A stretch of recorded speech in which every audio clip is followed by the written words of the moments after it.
नमो अरिहन्ताणं नमो सिद्धाणं नमो आयर्याणं नमो उवझायाणं नमो लोये सव्यसाहुणम् आतंबने परमात्मा हो शांति सारे देश में है देश ना सर्वोदयी महावीर के संदेश में। बड़े पंडित जी की एक छोटी सी रचना है वैराग्य पाठ संग्रह में, पेज नंबर 153। टॉपिक है सच्चा जैन। जैन बहुत प्रकार के देखे होंगे आपने। कोई नाम का जैन है, कोई कर्म का जैन है, कोई जन्म से जैन है, हाँ, कोई दिखने वाला जैन है, कोई दिखाने वाला जैन है। हजारों प्रकार के जैन हैं। हम उनकी चर्चा तो नहीं करने वाले, हम तो अपनी चर्चा करने वाले कि हम कैसे जैन हैं। सच्चा जैन कैसा होना चाहिए उसकी चर्चा कर रहे हैं। कैसा होना चाहिए सच्चा जैन कि रात्रि में नहीं खावे, दिन में भक्ष्य खावे, अनछना पानी नहीं पीवे, उसका नाम जैन है? ये तो उसके नॉर्म्स हैं, रूल्स हैं कि भाई ये जैन में जन्म लिया तो उसे ये करना ही पड़ेगा, तभी तो वो जैन ही कहलाएगा। जैसे भाई रात्रि में नहीं खाता तो कौन सी बड़ी बात है, नहीं खाता तो पानी छान के पी रहा, कौन सी बड़ी बात है? तो हमारे लिए कर रहे क्या? तुम्हारे लिए कर रहे कि भगवान के लिए कर रहे, किसके लिए कर रहे? कोई बड़ी बात नहीं है। हाँ, बहुत सारे लोग बोलते छोटे बच्चे जैसे मान लो रात में पानी छोड़ दे, पे आलू प्याज छोड़ दे, और इतनी सी उम्र में ये छोड़ दे, कौन सी बड़ी बात है? हाँ, लेकिन ये दुनिया उसको ही सबसे ज़्यादा उपकारी मानती है और सबसे ज़्यादा सज्जन तो उसको ही मानती है। लेकिन वास्तव में देखा जाए किसी की प्रशंसा करने के लिए तो वो विषय अनुकरणीय है, लेकिन उस विषय को अनुकरणीय जैसा कुछ है नहीं है। क्यों? आत्मा तो सबके ज्ञान में है, सबके पास है आत्मा, लेकिन जो जानता है उसके लिए बड़ी बात है, लेकिन कोई जाने ही नहीं तो उसके लिए क्या बड़ी बात है? कि सच्चा जैन किसे कहते हैं? जो इंद्रियों को छोड़ निज को जाने उसे जैन कहते हैं। जिनने इंद्रियों को जीत लिया उन्हें जैन कहते हैं। कि जो जिनेंद्र भगवान की माने उसे जैन कहते हैं। लेकिन हम मानते हैं कि जिनेंद्र भगवान की नहीं मानते तो हम काहे के जैन हैं फिर? हाँ, फिर तो हमने नाम के लिए सरनेम लगा रखा अपना अपना, पहचान के लिए है, लेकिन फिर कैसे जैन हम? हाँ, जैन नाम से नहीं कर्म से होता है। कर्म जो करे उस जिनेंद्र भगवान द्वारा बताए गए मार्ग पर जो चलता है उसके हिसाब से जो कर्म करता है उसे जैन कहते हैं। तो क्या हम जैन हैं कि नहीं हैं? पहले तो ये प्रश्न है हमारा। हम अपनी दृष्टि में अंदर प्रश्न करें कि हम जैन हैं क्या? भाई 100 में से कितने परसेंटेज जैन हैं आप बताओ? 50-50 हो गए, 10% हो गए, 20% हो, कितने जैन हैं? हाँ, ज़रूरत पड़ने पे हम बाजार का भी खा लेते, ज़रूरत पड़ने पे हम, हाँ सुनो सुनो सुनो, ज़रूरत पड़ने पे हम कुछ भी करने तैयार है, झूठ बोलने तैयार है, चोरी करने तैयार है, हिंसा करने तैयार है, कुशील करने तैयार है, परिग्रह करने तैयार है। कहाँ से हमें ये प्रश्न उठना चाहिए ना? वो नहीं खाते, परिग्रह छोड़ दो। हाँ, वो नहीं खाते, हम बोले तो नहीं खाते ना। अभी एक एक चीज़ में प्रश्न उठाए तो बहुत सारी चीज़ें आ जाती है। तो लेकिन यहाँ कह रहे सच्चा जैन, तो कैसा होता है सच्चा जैन? कि बाह्य की क्रियाओं को तो छोड़े, उसमें तो कोई बड़ी बात नहीं है, अंतर की क्रिया पाले वो सच्चा जैन है। अंतर की क्रियाएं नहीं है, वो अंदर से, जैसे माँ को अपने बच्चे को पालना नहीं पड़ता, पल जाता है। मुनिराजों को 28 मूल गुण पालने नहीं पड़ते, पल जाते हैं। कछुए को बाहर निकलना मजबूरी है, बाहर निकलना मजबूरी हो जाती है, लेकिन वो तो अपने अंतर में ही रहता है ना। ऐसे ही ज्ञानी श्रावक जो है सच्चा जैन है, उसे बाहर की क्रियाएं, लौकिक क्रियाएं जो है करनी पड़ती हैं, बाकी वह रहता तो अपने अंतर में है। क्या है देखो 2 लाइन। ज्ञानी जैन उन्हीं को कहते, आत्म तत्व निहारे जो, ज्यों का त्यों जाने तत्वों को ज्ञायक में चित। बस कि ज्ञानी जैन किसे कहते हैं कि उन्हीं को कहते हैं जो आत्मा को निहारते हैं। फिर तो भाई आपका प्रश्न होगा कि वो हमने तो ऐसे ऐसे बाबा भी देखे हैं, वो राम राम भी भजते हैं, तो क्या वो ज्ञानी हो गए क्या? हाँ, बात यहाँ पे निहारना मतलब क्या, जानना। तो वो भी तो, उनके भी तो राग द्वेष मंद होते होंगे कि जो राम राम राम राम दिन भर जप रहा है, ओम नमः शिवाय जप रहा है, तो उनके भी तो मंद परिणाम होते होंगे कहीं ना कहीं। तो बात उनकी नहीं चल रही है, बात अपने निज तत्व की चल रही है। कि भाई जैसे हजारों लोग एक छपक समाधि दशा में लेटा हुआ है, हजारों लोग उसके नमोकार मंत्र की जाप कर रहे हैं उसके नाम पर, तो बताओ उसके लिए क्या फर्क पड़ेगा? छपक जो जीव है वो खुद अगर अपने दूसरे के संबोधन से उसके परिणाम ढीले होते हों, संभरते हों, तो कार्यकारी है। कि फिर वो खुद नहीं कर सकता लेकिन दूसरे की प्रेरणा से, दूसरे के निमित्त से वो आत्मा को जान रहा है, तो कार्यकारी है। लेकिन जो आत्मा को निहारे ही नहीं, जाने ही नहीं। देखो कल परसों के प्रवचन की बात थी पंडित जी के में, कि पूजन करना, प्रक्षाल करना, भक्ति करना, ये कोई आत्मा के लिए निहारने के लिए नहीं है, ये तो कसाय मंद करने के लिए कारण है, निमित्त हैं। लेकिन कोई इन्हें भक्ति को ही, पूजन को ही, प्रवचन को ही आत्मा को निहारना समझ ले तो वो कार्यकारी नहीं है। अरे भाई हम तो ऊपर से 28 मूल गुणों के धारी को ऊपर से देखें, कितने संयमी हैं, कितने द्रव्यलिंगी मुनिराजों को तो आप भावलिंगी में अभी अंतर नहीं कर सकते आज के समय में। तो कैसे जानोगे भाई? देखो हम दो दृष्टि के, मेरी खासियत है कि मैं दो दृष्टि, दो पहलू से सब चीज़ों को लेकर चलता हूँ। परसों भी आपने सुना होगा, मैंने संसार दर्शन में मोक्ष मार्ग का भी लिया था और संसार दर्शन का भी लिया था। अभी जो सच्चा जैन चल रहा है, हम विराधक कैसा होता है और आराधक कैसा होता है वो भी लेके चल रहे हैं आपके साथ, और आत्म तत्व की दृष्टि जानने वाला कैसा होता है और विराधना के रूप में कैसा होता है, वो दोनों लेके चल रहा हूँ। तो ज्ञानी जैन कौन है कि जो आत्मा को तो निहारता ही है लेकिन आत्मा को जानता भी है, आत्मा की परिणति में रहता है, भोगों के भोग में भी रहे वो बीच में, तो भी वो आत्मा को निहारता है। मतलब प्रश्न ये है, अज्ञानी अज्ञान करे तो उसका तो समझ में आता है, लेकिन ज्ञानी अज्ञानता के बीच में भी रहते हुए भी ज्ञानी रह जाती है, कितनी अचंभे की बात है। हाँ, तो क्या हम उसकी जैसे हो सकते हैं क्या? जैसे एक प्रश्न उठा ग्रंथ में कि इतने सारे मुनिराजों के ऊपर उपसर्ग हुआ, गज कुमार के ऊपर से जलती सिगड़ी रख दी, 5 पांडवों को कीलित मतलब लोखंड के आभूषण पहना दिए गए, हजारों उदाहरण दृष्टांत प्रथमान युग में। तो हमारे लिए तो मच्छर भी काट जाए तो हम 1 मिनट नहीं बैठ पाते हैं, और उनके ऊपर कैसा रहा होगा? कहने वाले तो कह देते सहनन था उस समय, लेकिन बात सहनन की नहीं है, बात चतुर्थ काल और पंचम काल की भी नहीं है, वो तो मान्यता की है। हाँ, मतलब जिसे आत्म कल्याण नहीं करना वो सहनन और चतुर्थ काल और पंचम काल दिखाता है। मैंने उस दिन प्रवचन में भी कही थी, पंचम काल में मोक्ष नहीं है लेकिन मोक्ष का मार्ग तो है। हाँ, लेकिन कारण जो जिसको आगे बढ़ना है वो आगे बढ़ जाता है, और अज्ञानी को बातों बातों कहते कहते उसका जीवन निकल जाता तो भी आगे नहीं बढ़ पाता। क्यों नहीं बढ़ पाता?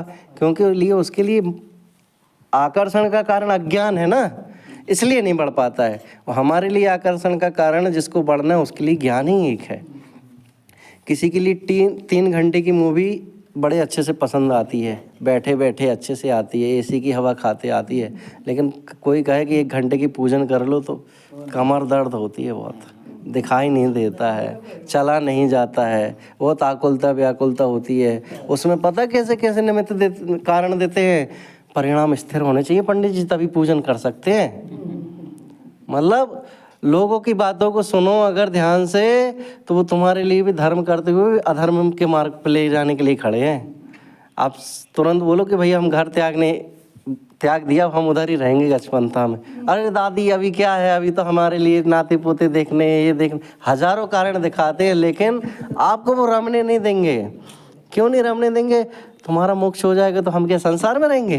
तुम भी संसार में ही रहो। तो आप देख लेना, आप मजाक मजाक में भी फ़ोन पे कह देना बेटा अब हम घर नहीं आ रहे, हम यहीं रहेंगे, तो आप देख लेना आपको वो कल ही आ जाएंगे मिलने के लिए। नहीं, वैसा नहीं होगा, मेरा तो नहीं होगा। अच्छी बात है फिर तो। तो मेरी बहन भी है, इनको भी पता है, मेरा तो नहीं होगा। तुम विपुल को तो पहचानते हैं तुम, वो बोलते तू अच्छी वहाँ रही तो और अच्छी। बढ़िया बढ़िया। तो ऐसे लोग भी बिरले ही मिलते हैं, ऐसे लोग भी बिरले ही मिलते हैं। देखो अभी क्या होता है। ज्यों का त्यों जाने तत्वों को, ज्ञायक में चित धारे जो। कैसा कि जैसा जानना चाहिए, जैसा उपयोग लगना चाहिए, वैसा अगर जाने तो ज्ञायक में चित्र को धारण करता है।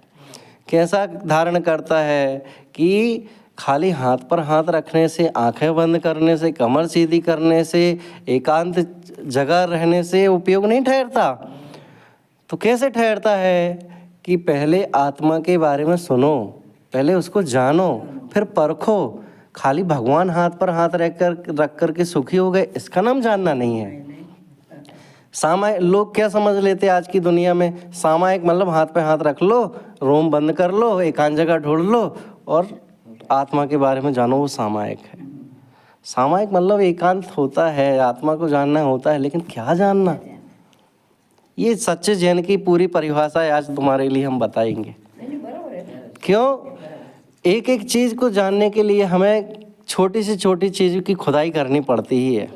क्यों? ज्ञायक मतलब क्या होता है? ज्ञायक मतलब समय सार में लोगों ने पढ़ लिया, त्रिकालवर्ती है, ध्रुव है, ज्ञायक है, अनुपम है, हाँ कितनी सारी चीज़ों से भिन्न है, उसका नाम ज्ञायक नहीं है। एक चुंबक थी, उसके सामने हजारों टुकड़े लोखंड के चूरे चूरे करके डाल दिए। अब हमें चुंबक को जानना है तो क्या करना पड़ेगा? जो लोखंड के कण है उसको हटाना पड़ेगा। अब तुम चुंबक को तो जान नहीं रहे और कण हटाने में लग गए। हमने क्या किया, आत्मा को जानना है भैया, आपको मंदिर जाना पड़ेगा, स्वाध्याय करना पड़ेगा, ये करने पड़ेगा, वो करना पड़ेगा। इससे क्या होगा? तुम्हारी मन की शांति के लिए तुम अपना ये सब कार्यभार करते जा रहे हो। हाँ, जिनका उपयोग नहीं ठहरता तो उन्हें कहते भैया तुम तीर्थ यात्रा करो, इधर जाओ उधर जाओ, और नहीं लगे मन तो भैया खुद के मंदिर जाओ, घर में रोज स्वाध्याय करो। धीरे धीरे वो सब विकल्प खत्म करते करते निज में आने की बात करते हैं। देखो, तीन चीज़ें होती है। टोडरमल जी ने मोक्ष मार्ग प्रकाशक में पंडित जी साहब ने क्या कहा है, एक अशुभ उपयोग होता है, एक शुभ उपयोग होता है, एक शुद्ध उपयोग होता है। तीन चीज़ें हो गई।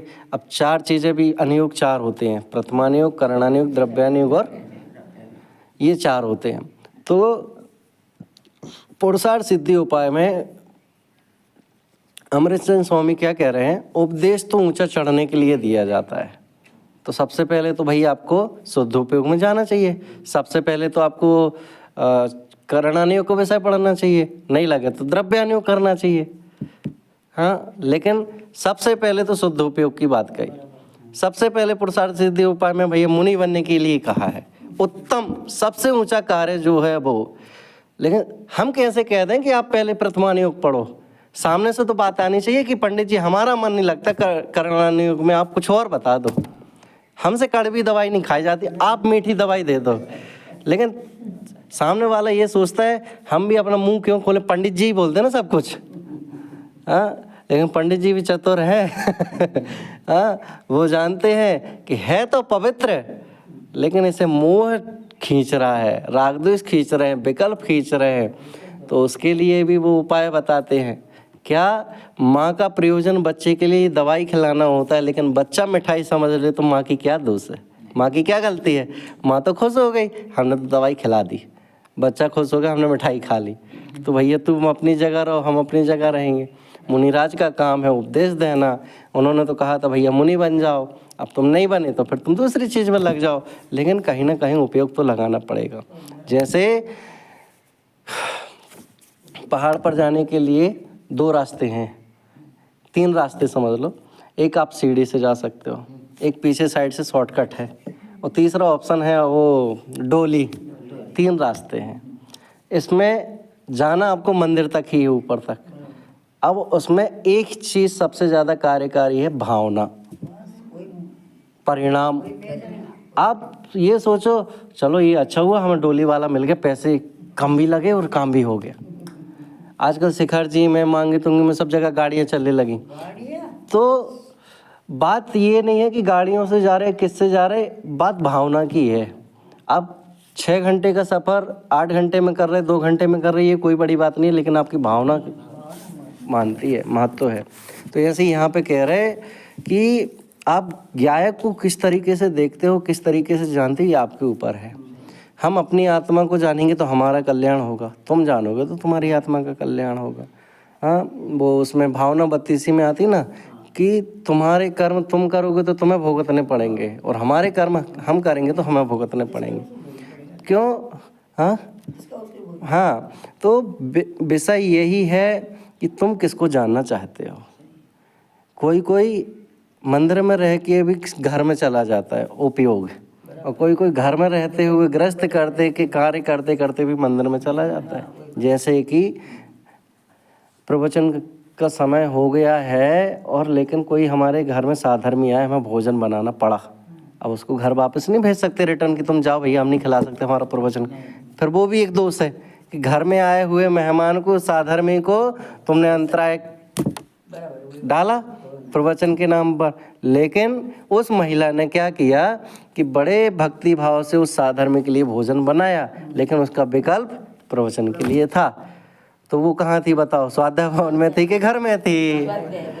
ऐसे ही ज्ञानी जीव जो रहता है, आत्मा को ही निरंतर जानता रहता है। संसारी लोग उसे ये कहते हैं ये तो खेती कर रहा है, ये तो घर परिवार में रह रहा है, स्त्री को भोग रहा है, बाजार कर रहा है, बच्चों के लिए कर रहा है, लेकिन ज्ञानी तो अपनी आत्मा में रहता है।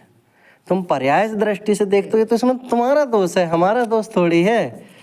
पर्याय आती जाती रहती, मेरी परिणति न जाए, मेरी परिणति न जाए। कि पर्याय आएंगी और जाएंगी, हमारा आत्मा का स्वभाव जो है वो नहीं डिगना चाहिए। क्या एक लाइन और आती है कि हमने आत्मा को अनादिकाल से नहीं जाना, तो बताओ आत्मा कितना काला हो गया कि कितना गोरा होगा, कितना दुखी होगा। वो आत्मा अनादिकाल से नहीं जानने पर भी आत्मा वैसा ही है। हीरे को कितने करोड़ों वर्ष भी आप गटर में डाल दो, विष्टा में डाल दो, हीरा की पवित्रता किधर नहीं जा सकती। क्यों नहीं जा सकती? क्योंकि हीरा स्वयं एक पवित्र है। सुअर की पर्याय में भी जाने पर भी आत्मा शुद्ध है। कहीं पर भी जाओ, कोई सी भी पर्याय धारण कर लो, लेकिन अब तो अवसर आया है ना, अब तो अवसर आया है जानने का। अब तो अवसर तुम जानने लगे कि भैया आत्मा 3 काल में भी अशुद्ध नहीं हुआ, तो अब तो जानो, अब तो जानो। क्या जब प्रवचन चलता है, कई बार विकल्प चलते हैं कि जैसे प्रवचन चलते हैं तो वो पंडित जी कहते हैं आत्मा शुद्ध है, पर्याय अशुद्ध है, तो हम कहते हैं बिल्कुल सही बात है, बराबर है, सही है। फिर वो प्रवचन के बाहर कहाँ चला जाता है? प्रवचन के बाद कहाँ चला जाता है वो शुद्धता? वो रुचि की ही बात है।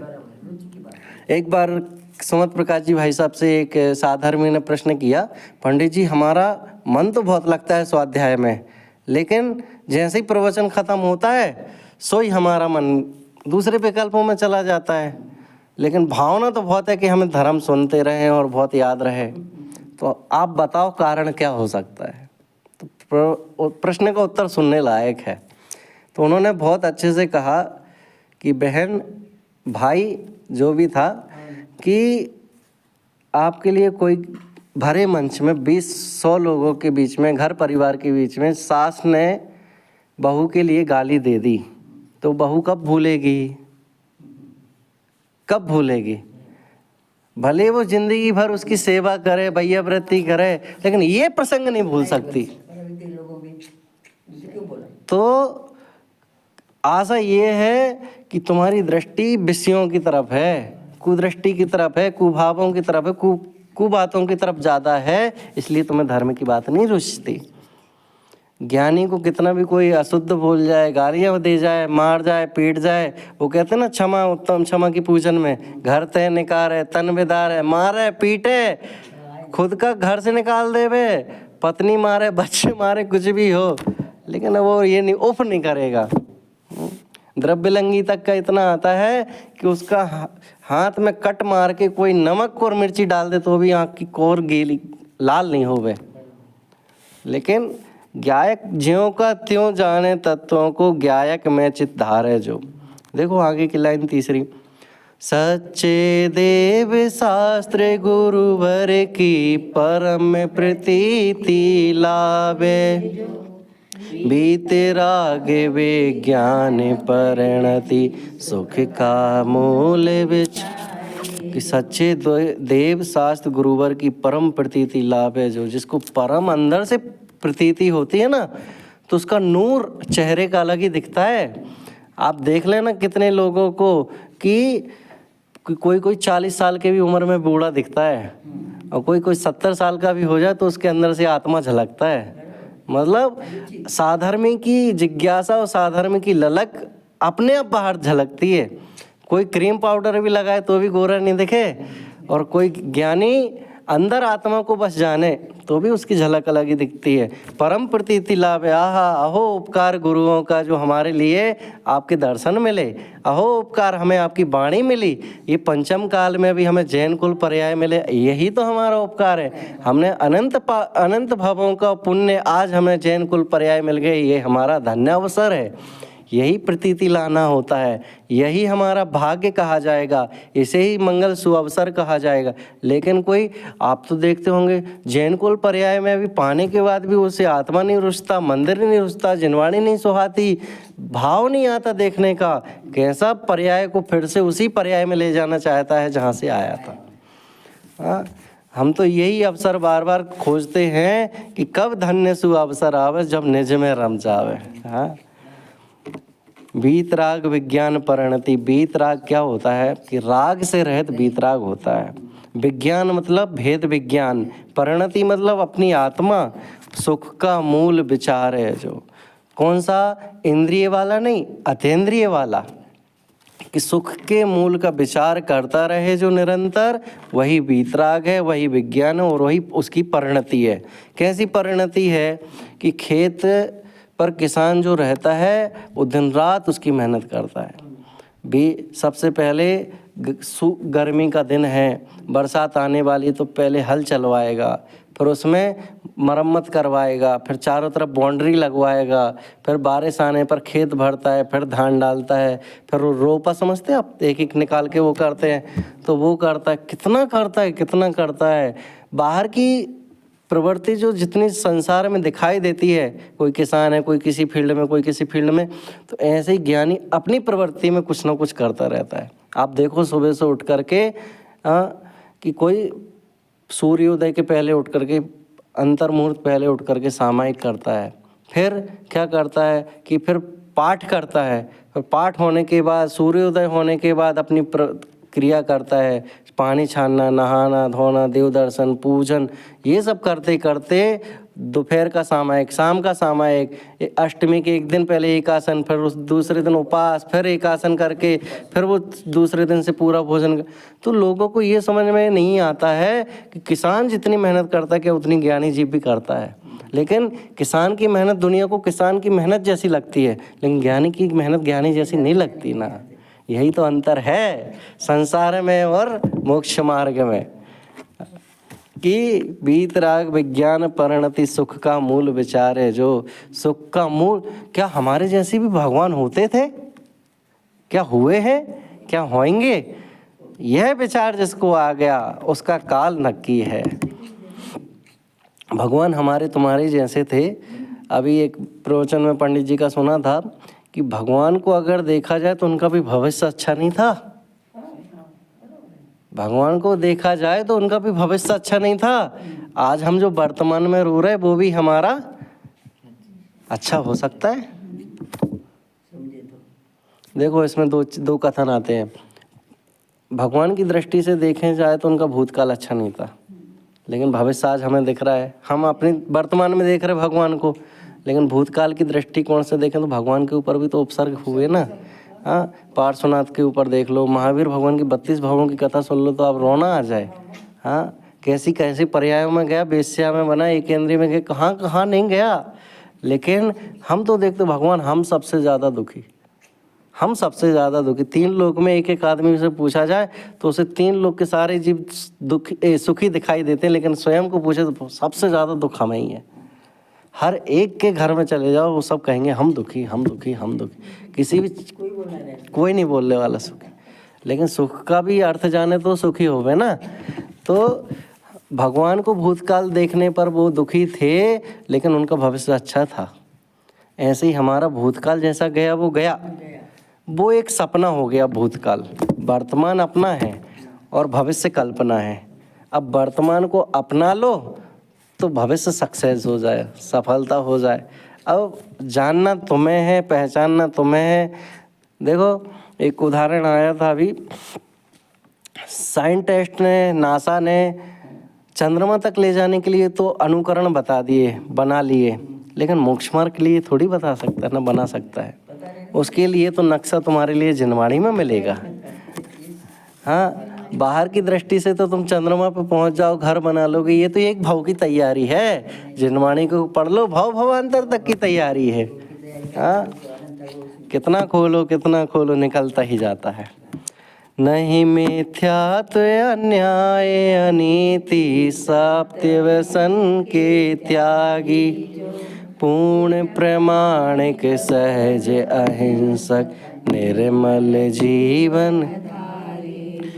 कि देखो जो ज्ञानी होता है, ज्ञानी श्रावक व्रत पालता है और देव शास्त्र गुरु की भक्ति में रमता है, वो मिथ्यात्व में भी नहीं रहता, अन्याय भी नहीं करता, अनीति भी नहीं करता और सप्त व्यसन का निश्चित नियम से त्यागी ही होता है। क्यों? ये पूर्ण प्रमाणिक सहज अहिंसक निर्मल जीवन धारे, जो कि ऐसी जैसे बर्तन में महिला पनिहारन आधा बर्तन पानी लेके आ रही थी सिर पे रख के, तो उसका पानी छलकता है। छलकते से मतलब मुझे ये बताना है कि ज्ञानी जो जीवन में अपने मूल गुण धारण करता है तो उसका ज्ञान झलकता है, छलकता है, और उसकी ही लोग उसका ही शरण लेते हैं, उसकी शरण में जाना चाहते हैं। हमें भी पंडित जी आपके जैसा करना है, हमें भी करना है आपके जैसा, तो आ जाओ मार्ग में। लेकिन मार्ग में आने के लिए फिर पीछे हटता है। पंडित जी 2 टाइम खाएंगे तो हम कैसे जिएंगे, हम पानी छान लेंगे तो ऐसा कैसे होगा। हाँ, 2 पहरा से नहीं तो एक लेयर से छाना तो चलेगा क्या। लोग कितना शुद्धता बताओ, तो उसके भी हजारों पॉइंट निकालने के बाद आखिरी पॉइंट चूज करते हैं। जैसे छानने के लिए तो डबल छन्ना, इसमें देखे नहीं तो अब थैली आ गई, कहाँ से कैसा आ गया भाई। पहले ज़मीन पे सोते थे लोग, फिर चिटाई आ गई, आज क्या क्या आ गया। हवा के नाम पर पहले क्या होता था, आज क्या हो गया, आने वाली जनरेशन में क्या होगा। तो ये सब बदलता कहर है और लोग उसमें भी धर्म करना चाहते हैं। भावना तो है उनकी, आत्मा को जानने की भी है, भक्ति करने की भी है, सम्यक दर्शन प्राप्त करने की भी भावना रखते हैं, लेकिन ये कल्चर को चेंज होते होते देख देख करके उनकी भावना ही मर गई। वो यही चाहते हैं कि हम जैसे रहते हैं हमारा वैसे ही धर्म हो जाए। हाँ, आज हम जैसे बैठे तो हम चिटाई पे बैठे, कुर्सी पे बैठे, लेकिन आज का धर्म क्या कहता है लोगों का, हम तो तकिया लगा के, डल्ला का गद्दा लगा के टीवी पे सुनेंगे बढ़िया। तो वैसे धर्म नहीं हो सकता है। देखो कि पूर्ण प्रमाणिक हो, सहज अहिंसा को, जबरदस्ती वाला मार्ग नहीं है, सहजता वाला है, जो अपने अंदर से प्रकट होके भाव हो। मार के मुल्ला थोड़ी बनाना है। हाँ, ये मुल्ला बनाने के लिए धर्म थोड़ी है। जो सहज प्रकट हो जाए उसका नाम सहजता है। कि अहिंसक हो, किसी प्रकार की हिंसा नहीं करता हो, हाँ, द्रव्य भी नहीं करता हो, भाव भी नहीं करता हो। किसी के पास ज़्यादा संपत्ति हो, किसी के पास कम हो, किसी के पास खाने को ज़्यादा हो, किसी के पास कम हो, तो भी भाव नहीं बिगाड़े वो। क्यों? खाली द्रव्य हिंसा में मोटा किसी जीव को मारना वो अकेला द्रव्य नहीं है। उसके लिए तो वो भी है कि एक बूंद हमारी अनछने पानी की छने पानी में गिर गई, उसके लिए तो वो भी द्रव्य हिंसा है। बात अंतर की है कि कौन किसकी दृष्टि से देखता है। निर्मल जीवन धारे, जो निर्मल मतलब सहज, जबरदस्ती नहीं। और देखो फिर आगे, पापों में तो लिप्त न होबे, पुण्य भलो नहीं माने, पर्याय को ही स्वभाव न जाने। देखो पापों में भी लिप्त नहीं होता, पुण्य भलो भी नहीं मानता। बताओ काकू, बताओ आप, ये बताओ हम आपको सोने की जंजीर से बांधे तो खुश होगी कि लोखंड की जंजीर से बांधे तो खुश होगी? वो तो आपने सुन लिया तो बेड़ी है। अभी तो सोने की बात करें तो अभी तो कहाँ लाखों में है, 10 तोला लाखों में है। अभी तो प्रवचन हॉल में बैठे तो अपने को बेड़ी नजर आ रही है, घर पे जाके हम कहें भैया बेड़ी दे दो आपकी, नहीं अभी पोते को देनी है। अरे हम वो कल का भजन में बोल रहा था, चेतन तुम तो बड़े चतुर हो। हाँ, जब धर्म की बात आती है तो तुम धर्म की कहने लग जाते हो, और जब तुम्हारी संसार घर की बात आती तो तुम घर की बात कहने लग जाते हो। अरे चेतन तुम तो चतुर हो, कम मानोगे ये सब। हाँ, बहुत बढ़िया भजन लिखे हैं पुराने, आप बहुत अनुभव करो। हाँ, देखो क्या कह रहे हैं यहाँ पे कि पापों में तो लिप्त नहीं होता, न पुण्य को भला मानता है। लोग तो दुनिया तो ये डरती भैया हमें पाप नहीं लग जाए, पाप नहीं हो जाए, पाप की अनुमोदना नहीं हो जाए, पाप के भाव नहीं आ जाए। लेकिन ज्ञानी तो कह रहे हैं हमें तो पुण्य से भी मतलब नहीं है। क्यों मतलब नहीं है भैया? दुनिया तो सारे तीर्थ जितने भी जिस तरीके से धर्म कर रहे हैं सब पुण्य के लिए कर रहे हैं। पुण्य संचय हो जाए, पुण्य संचय हो जाए, पुण्य संचय हो जाए।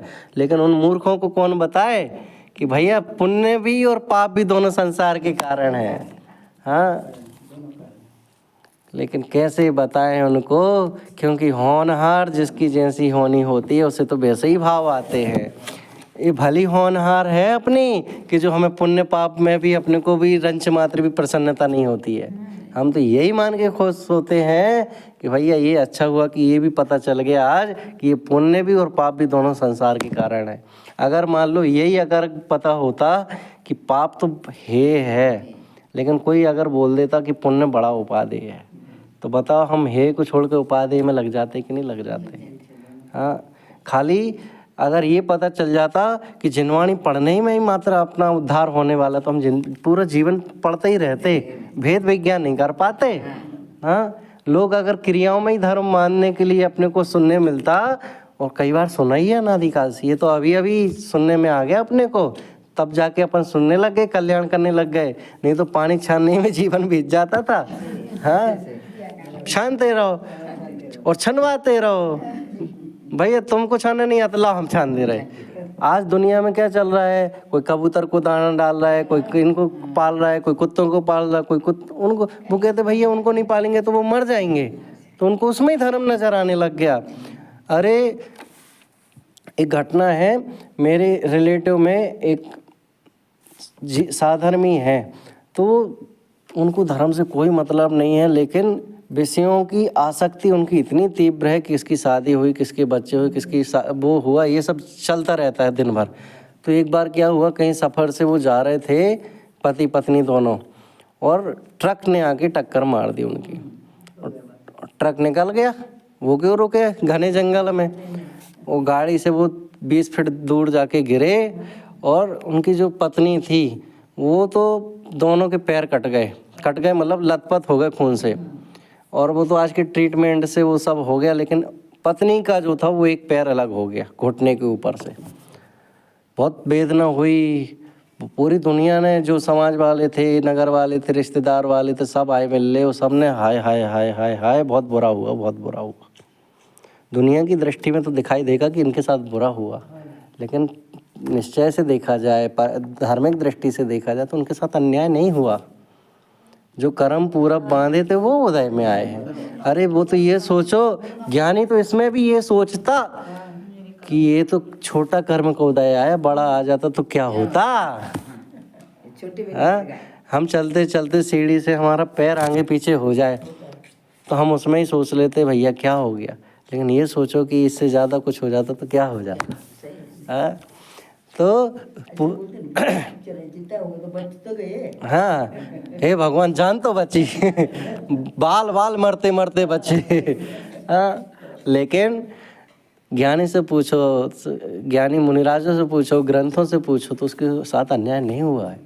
लेकिन मुझे उसके पहले क्या कहना है ये सुनो कि उनका पैर कटने के बाद भी 3 महीने 4 महीने साल भर परेशानी हुई, बार बार उसमें स्क्रू लगे, बार बार स्टील की रॉडें डली, पस पड़ी, बार बार फिर इतना काटा, फिर इतना काटा, फिर इतना बच गया, कई पैसों चले गए, लेकिन फिर भी अभी तक उसको समझ में ये नहीं आया कि अब तो धर्म कर लें, अब तो प्रवचन सुन लें। फिर जैसे तैसे 2 साल 3 सालों पैर ठीक हो गया। पैर ठीक हो गया मतलब जितना कटा था उतना कवर हो गया। अब प्लास्टिक का पैर लगवाया, वो सब पकड़ने के जितने तरीके हो सकते वो किए। अब उसमें ही कटने के बाद वो उतनी प्रवृत्ति ठीक होने के बाद, इतने होने के बाद अब उस पर्याय में भी आनंद आने लग गया। हम भूल गए उस परिणति को जिसके कारण हमने वैराग्य रचा था। हम भूल गए उस परिणति को जिसके कारण हमें निमित्त बना था। लेकिन क्या करें, सबके होनहार नहीं होती ना ऐसी कि पापों में लिप्त नहीं होता। अज्ञानी तो उसमें भी कितने भी संकट आ जाएं तो भावना तो उस समय दुख के काल में यही बोलता है, अब नहीं करूँगा, अब नहीं जन्मना, अब रोज मंदिर, अब रोज स्वाध्याय, रोज समय करूँगा। जैसे ही काल कट जाता है फिर वापस उसे वैसे ही रुचता है। अज्ञानियों का अज्ञान कितना है। देखो इसमें एक चीज़ कहते थे संजीव जी गोधा जी भाई साहब कि जो लोग किसी किसी का प्रश्न होता होगा कि ज्ञानी धर्म करते हैं फिर भी उनके ऊपर उपसर्ग ज़्यादा आते हैं, अज्ञानी धर्म नहीं करता फिर भी उपसर्ग नहीं आते, दुखी नहीं देखने मिलते हैं। क्या कारण है? आपने देखा होगा फलाने उनको कैंसर हो गया, धर्मात्मा थे, सामायिक करते थे, छानते थे पानी, व्रत से रहते थे, संयम से रहते थे, कैंसर में मर गए वो तो। हाँ, ये तो कुछ नहीं करते, इनके घर देखो, हाँ वो फलाने सामने वाला पड़ोसी तो शराब बेचता है, मुसलमान तो कितने हत्याएं करता है, फिर भी उनके घर गाड़ी वैभव, कितना पैसा, कितना पैसा। क्या उत्तर हुआ होगा? सुनने लायक है कि अज्ञानियों की अज्ञानता इसलिए बरकरार दिखाई देती है क्योंकि उनका जीवन का पुण्य इसी भाव तक है। और ज्ञानियों के ऊपर जो दुख का कारण है, निमित्त जो बना है, पाप का उदय आ रहा है क्योंकि उनको इस भाव में ही पाप नष्ट करना है। समझ में आया दो अंतर?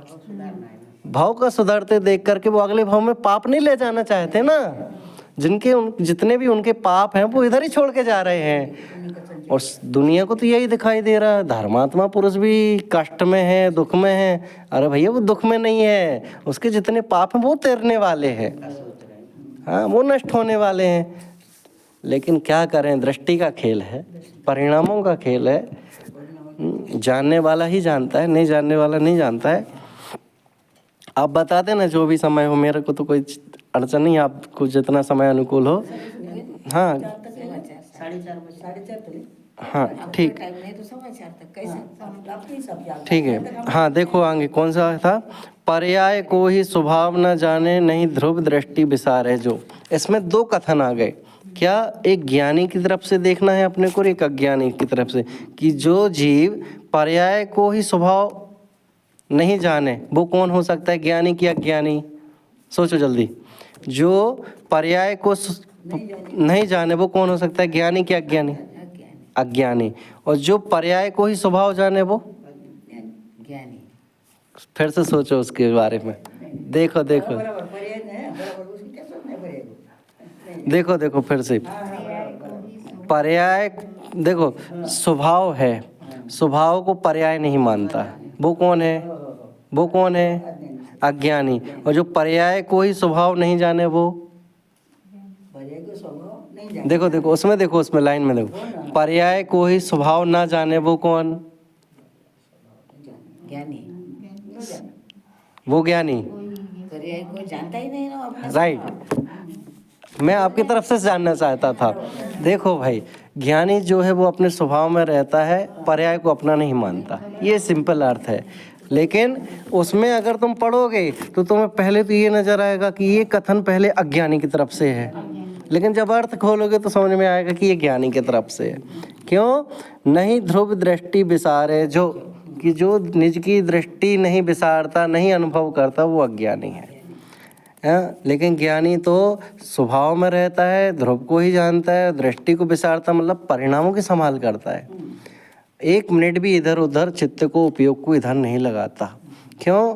अगर जैसे धर्म की तत्व चर्चा करते करते बीच में विषय दूसरा आ गया, दूसरा कोई प्रश्न करने लग गया, तो वो ये कहता है इस विषय पे बाद में फिर कभी, अभी जो चल रहा है वो। तो क्या करना चाहिए कि हमें उपयोग बारंबार अपने ध्रुव की तरफ लगाना चाहिए।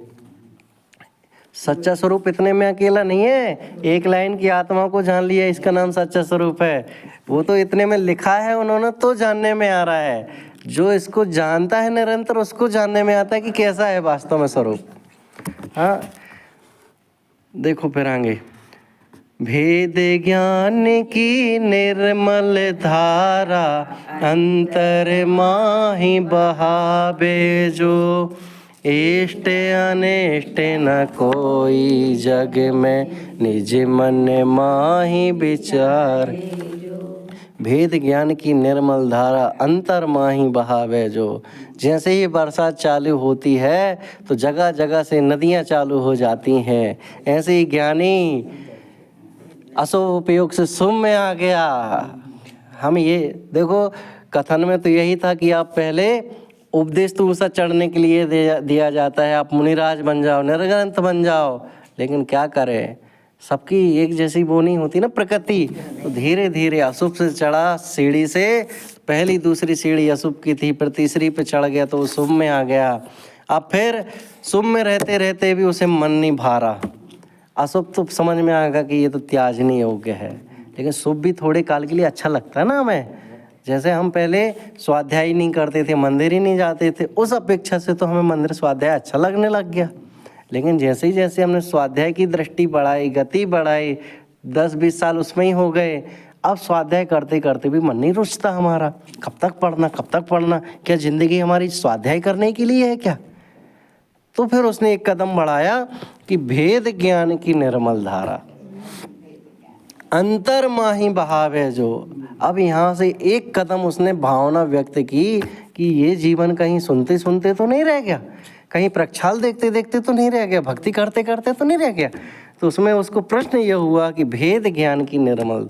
अब उसका ज्ञान में जो था वो भेद विज्ञान का स्खलन चालू हो गया, खुदाई चालू हो गई। अब नहीं रहेगा वो, अब अंतर बढ़ता जाएगा, अंतर बढ़ता जाएगा। अब देखो, भेद ज्ञान की निर्मल धारा अंतर माही, माही मतलब अंतरात्मा के लिए वो बहाता जाता, मतलब बढ़ाता जाता है। क्या पहले एक टाइम सामयिक करता था, अब उसने 3 टाइम कर दिया। पहले हम 4 टाइम खाते तो उसने अब 2 टाइम कर दिया। अब वो एकासन करने लग गया, प्रोषधोपवास करने लग गया। अब उसे चित्त में एक ही दिखता है, निज ज्ञायक। हाँ, इष्ट अनिष्ट न कोई जग में निज मन माही विचारे जो। दुकान पर बैठा बैठा तो पहले यही सोचता था कितना पैसा आ जाएगा तो हमारा इष्ट होगा। हाँ, कितना ये कोई घर से निकल जाए, ये मर जाए, वो मर जाए तो हमारा ये अनिष्टता भाग जाएगी तो कितना होगा। अब इष्ट अनिष्ट उसमें नहीं, अपने अंतर में सोचता है। वो कैसा सोचता है कि मैं अपना आत्मा का कल्याण करूँगा तो मेरी भाव का इष्टता होगी, मेरे विकार तजेंगे तो मेरी अनिष्टता होगी। लेकिन इन दोनों के रहते हुए भी मैं भिन्न हूँ, संसार से भिन्न हूँ। क्या? निज मन माही विचार है जो, यह निरंतर विचार करता रहता है।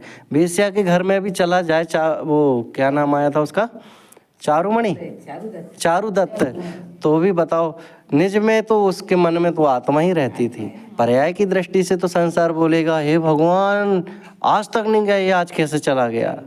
शराब की दुकान, शराब तो कभी पी नहीं, शराब की दुकान पर खड़ा होना तक नहीं देखा, लेकिन आज कैसे खड़े देख लिया। पर्याय दृष्टि से देखोगे तो तुम्हें पर्याय नजर आएंगी, निज दृष्टि से देखोगे तो निज दिखाई देगा। अब इष्ट अनिष्ट का प्रकरण जो है टोडरमल जी पंडित जी ने बहुत अच्छे से मोक्ष मार्ग प्रकाशक में लिया है, उसका अध्ययन जरूर करना कल आने के पूर्व। फिर देखो, स्वानुभूति भिन्न परिणति सोनी, राग जहर समझाने जो, निज में ही स्थिरता का सम्यक पुरुषार्थ बढ़ावे। ऐसा लग रहा है सम्यक दर्शन का काल नज़दीक आ गया है, सुन करके लग रहा कि नहीं लग रहा।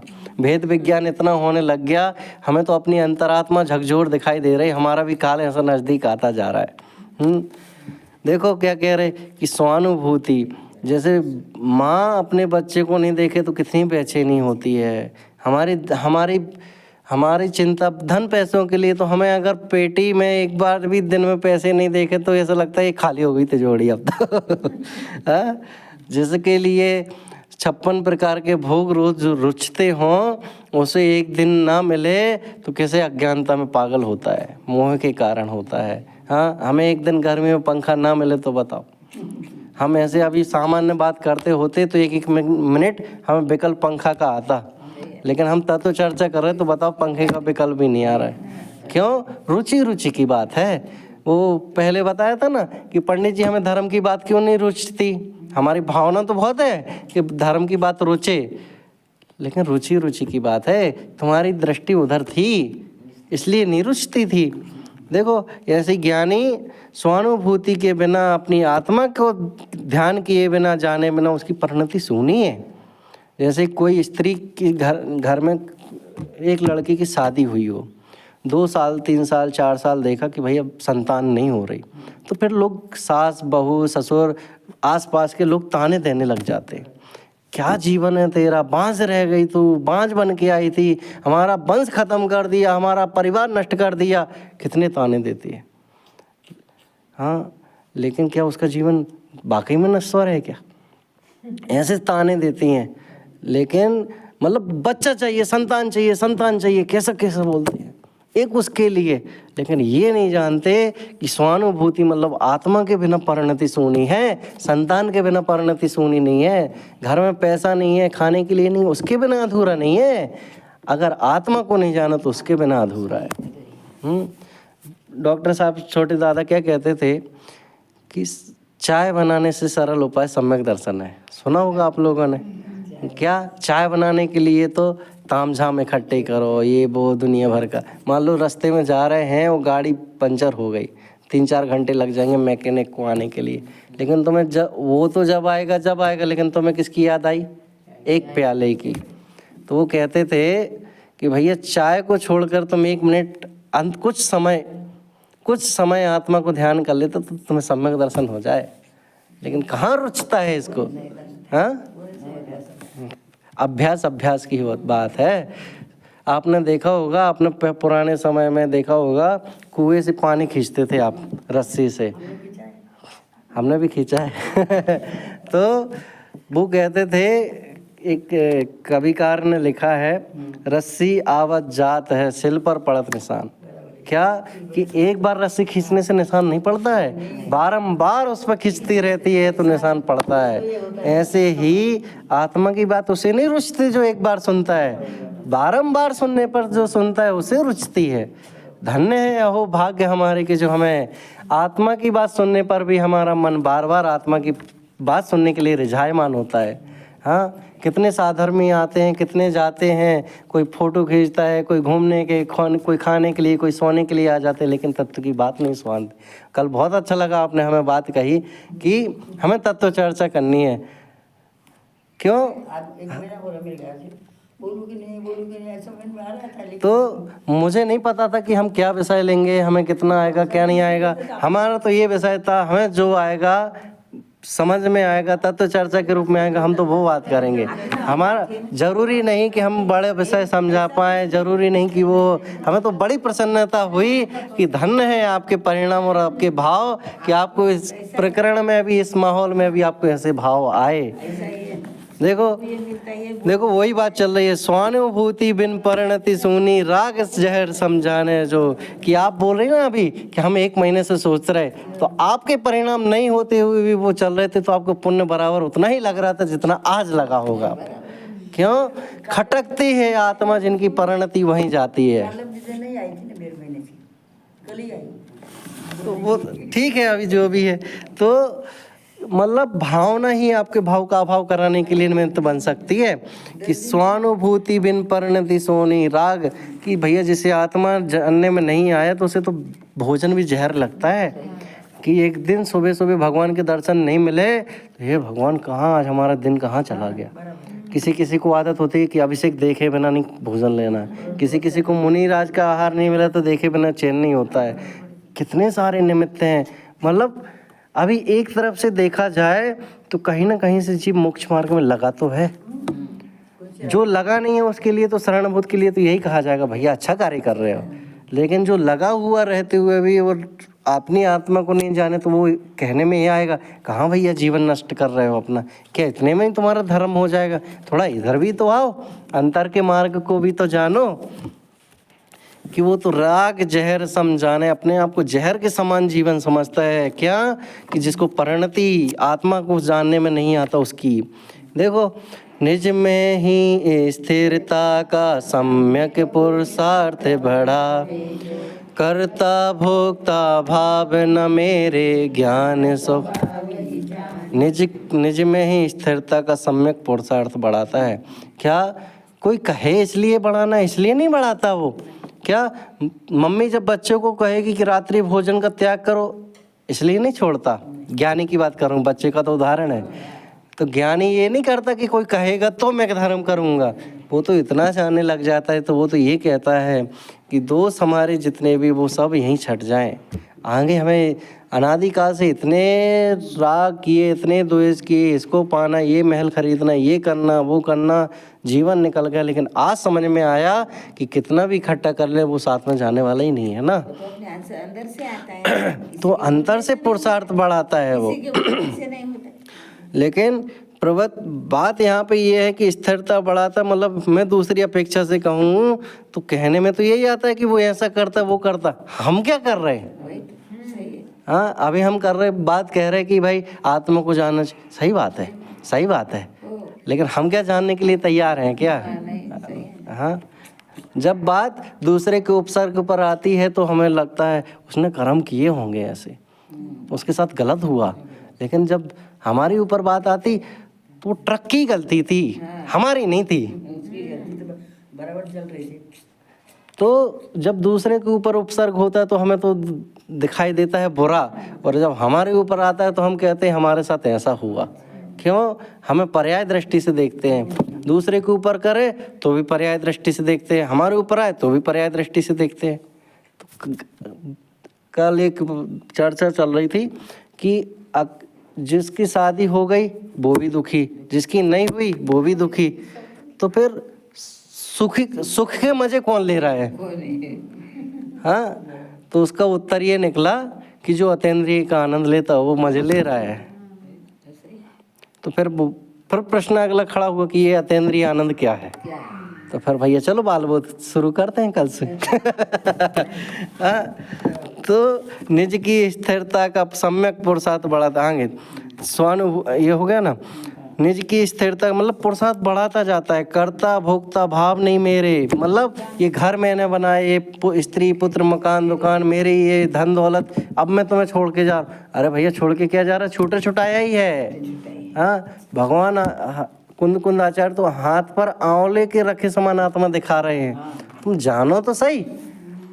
तो कर्ता भोक्ता भाव नहीं मेरे, ज्ञान स्वभाव ही जाने जो, कि ज्ञानी की रुचि कर्ता की तरफ नहीं है, भोक्ता की तरफ नहीं है। वो अपने आप को कर्ता भी नहीं मानता और भोक्ता भी नहीं मानता।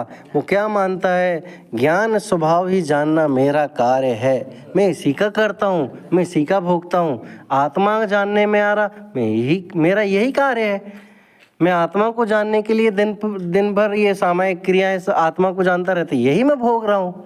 लेकिन बाहर की प्रवृत्ति में तो यही जानने में आता, ये घर बना लिया मैं इसका करता, मैं ये भोजन बना रहा हूँ मैं ग्रहण कर रहा हूँ, मैं इसका भोगता। यही ज्ञानी और अज्ञानी की अज्ञानता है। ज्ञानी की ज्ञानता और अज्ञानी की अज्ञानता में यही अंतर है। फिर देखो ये अंतिम लाइन, बहुत 3 लाइन जो है बहुत कार्यकारी है अंतिम की। मतलब ये अभी तक पूरी घटना चल रही थी एक कहानी, अब 3 लाइन ये सेंस की है कि ज्ञानी ने तो वो जान लिया क्या क्या जानना था और वो अंतिम और पड़ाव की ओर चल पड़ा। अब हमें सीख क्या लेनी चाहिए? बड़े पंडित जी अब सीख के लिए क्या कह रहे कि स्वयं त्रिकाल शुद्ध आनंदमय निष्क्रिय तत्व चितारे जो, कि हमें अपने स्वयं त्रिकालवर्ती शुद्ध आनंदमय निष्क्रिय तत्व रूपी आत्मा को चितारना चाहिए, मतलब जानना चाहिए। तो जानो फिर। रहे अलिप्त जलज ज्यों जल में नित्य निरंजन ध्यावे जो, आहा, बहुत मजे की लाइन है। आत्मन अल्प काल में मंगल रूप परम पद पावे जो, क्या कि जैसे कीचड़ गटर, जिस पर्याय को देख कर के हम अपनी नाक सिकोड़ते हैं, रुमाल लगाते हैं, उसी गटर की बात कर रहे हो? उसी गंदे पानी की बात कर रहे हो? उसमें से जैसे वो विष्टा रूपी मटेरियल में भी जीव है, तो उसे भी शुद्ध कहा जा रहा है।